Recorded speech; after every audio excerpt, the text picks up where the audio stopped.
My name is Todaya, and I hope that we can all agree today that we have to leave the world better than we came to it. And even if it's just a small drop of change, those drops ripple.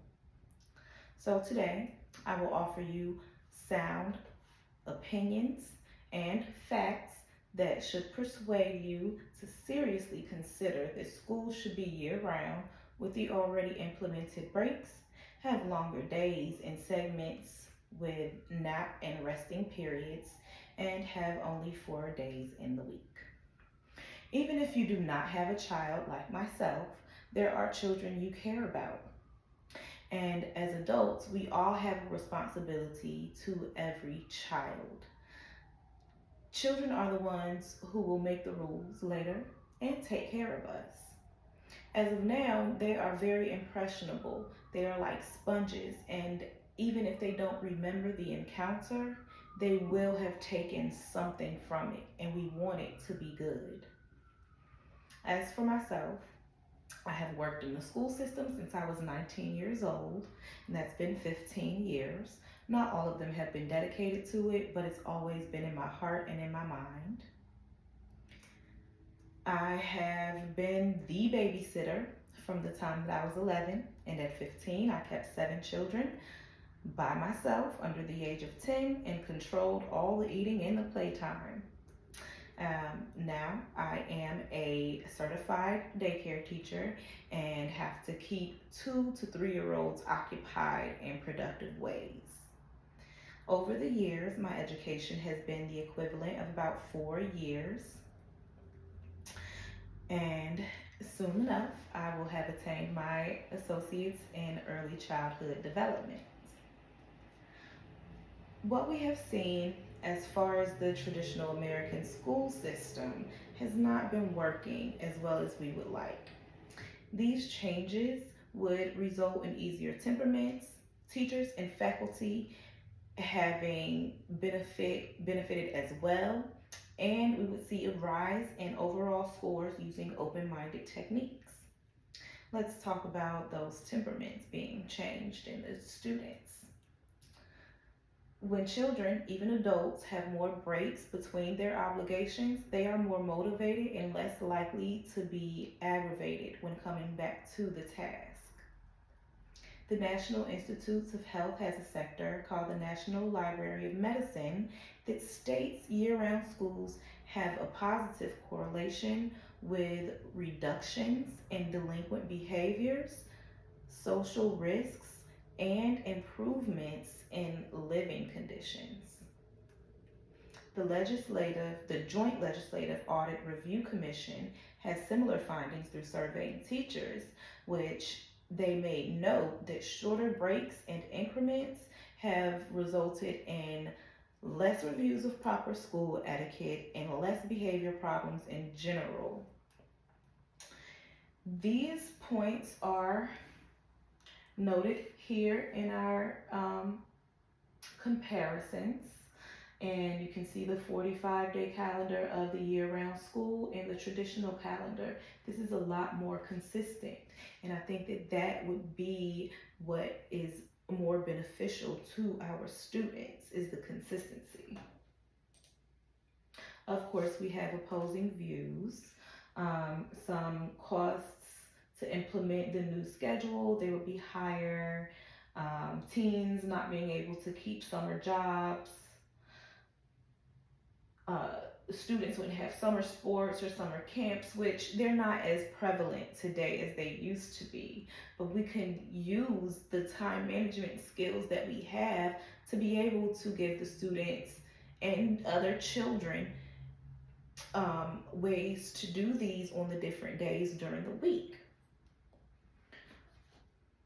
It also says it could be challenging to pay the teachers. The teachers should be getting paid more. It's something that we should invest in, our time and our funds into these students and teachers. Here are some success stories that are personal to me that actually correlate very well with the information that was found. They had no idea that I would be asking them the questions that I did. I asked three of my cousins who all went to year-round school. The youngest, Zakai, went to both types of schools, and he made note that he would not have changed knowing what he does now.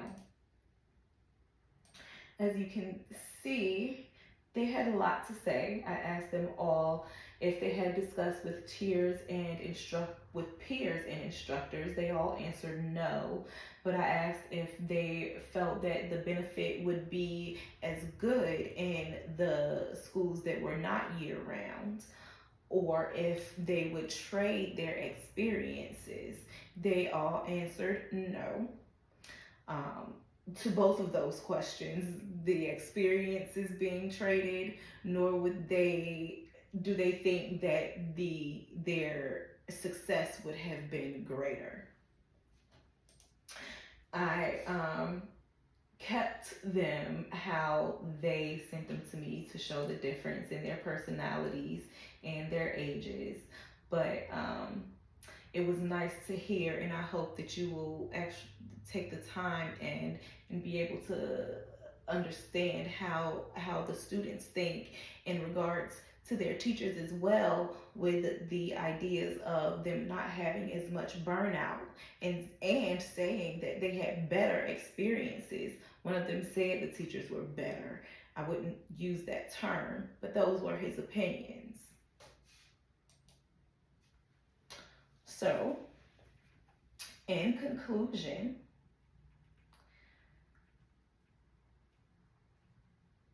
with all the information given, I can only imagine that more time in spreading this notion across the nation, we would see a greater rise in scores, and understand that this is something that could and should be implemented to serve our children in better ways.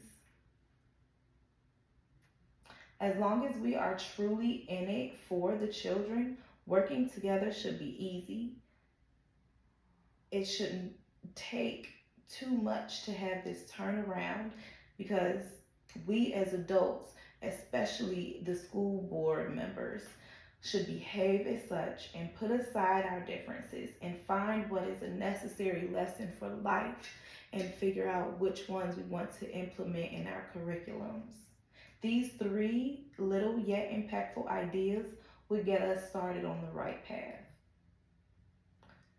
Now you can understand why I am recruiting and advocating on behalf of our children and the future with some much needed changes. Children should feel comfortable enough to learn peacefully. Then we will be able to see the rise in the scores and their behaviors. The teachers and faculty would not have to work as hard, just in unison with each other and the students.